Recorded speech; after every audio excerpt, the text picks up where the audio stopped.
Hey guys, Andrethefarmer here, and I like to do a little gardening at my office. This is a mango seedling that we grafted a coconut cream mango on top. So this is the scion where the scion ended, and this is the new growth that came out. So that lets me know that these two are connected. So we're gonna go ahead and open this up, and we are gonna see what our graft union looks like. There's our knot. So we're gonna try to find a spot where we can cut it. I think we got it.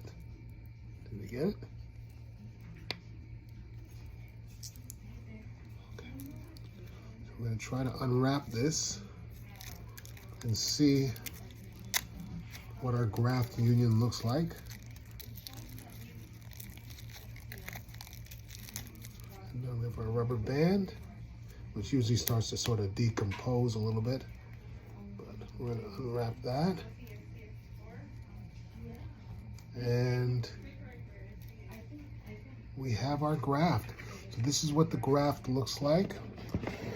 Put you guys right here so you can see that better.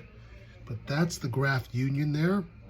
And basically the reason we graft is so that we'll know exactly what kind of tree we're gonna have. And because this branch is from a mature tree, we're gonna get fruit from this within a couple of years instead of having to wait 7-10 years to get a fruit that we don't even know if it's gonna be a really good one or not. But we know this is gonna be a coconut cream mango, and we know it's gonna be delicious, all right? See you guys, bye.